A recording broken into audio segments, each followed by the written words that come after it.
আজকে আমি চলে এসেছি নদীতে নৌকা চড়তে। আজকে আমি আপনাদেরকে দেখাবো অপূর্ব সৌন্দর্যের এই নদীর সুন্দর দৃশ্যগুলো।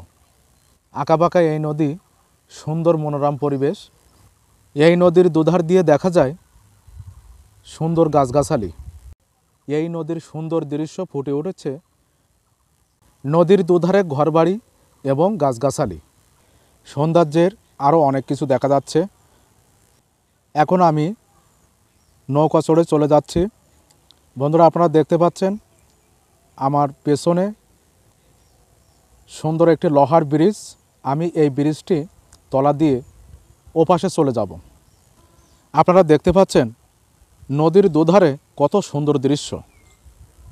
বন্ধুরা, আমি প্রায় ব্রিজের কাছাকাছি চলে এসেছি। আমি এখন ব্রিজের তলা দিয়ে যাচ্ছি। চলে আসলাম ব্রিজের তলা দিয়ে। বন্ধুরা, আপনারা দেখতে পাচ্ছেন চারিদিকে অন্ধকার। আমার পেছনে সূর্য দেখতে পাচ্ছেন, মানে শেষ বিকেলের সন্ধ্যার একটু আগে। বন্ধুরা, সূর্য ডুবে যাওয়ার এই দৃশ্যটি কেমন লাগছে কমেন্টে জানিয়ে দিবেন। বন্ধুরা, ভিডিওটি শেষ পর্যন্ত দেখবেন, খুবই ভালো লাগবে আপনাদের শেষ মুহূর্তের যে দৃশ্যগুলো।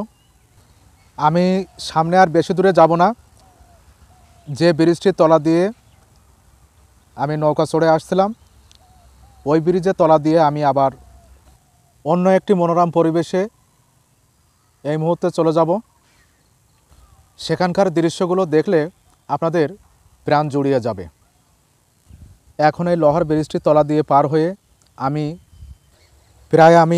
আরেকটি ব্রিজের কাছাকাছি চলে আসছি। আর অল্প কিছুক্ষণের মধ্যেই আমি আপনাদেরকে দেখাবো সুন্দর মনোরম পরিবেশ।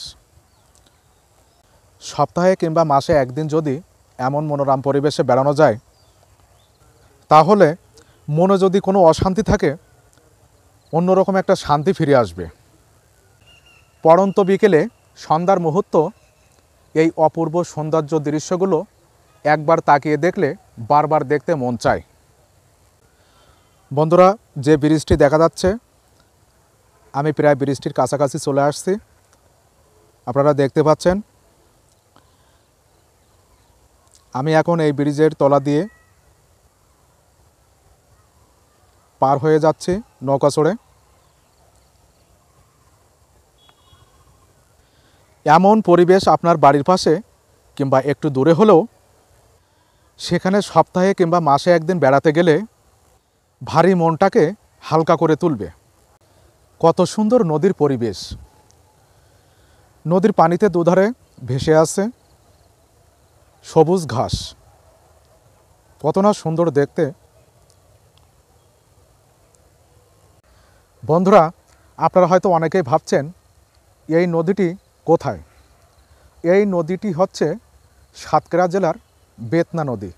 আমি আগেও একটা ভিডিওতে দেখিয়েছিলাম। তবে যে পরিবেশটা আজকে আমি আপনাদেরকে দেখালাম, এই পরিবেশটা এইভাবে আমি দেখাতে পারি নাই। এটা অন্য একটা পরিবেশে দেখিয়েছিলাম, একটাই নদী। তো আসলে খুবই ভালো লাগছে যে এমন একটা নদীতে পড়ন্ত বিকেলে সন্ধ্যার মুহূর্ত বেড়াতে এসেছিলাম। আজকে আপনাদেরকে দেখিয়ে দিলাম কত সুন্দর পরিবেশ। ভিডিওটি যদি আপনাদের ভালো লাগে, আপনারা সবাই শেয়ার করে দিবেন। অক্লান্ত পরিশ্রম ছাড়া সফল হওয়া যায় না। বন্ধুরা, আমার জন্য সবাই দোয়া করবেন, আমি যেন সুন্দর সুন্দর ভিডিও তৈরি করে আপনাদের উপহার দিতে পারি। আপনারা সবাই ভালো থাকেন, সুস্থ থাকেন, সুন্দর থাকেন, এই দোয়া করি।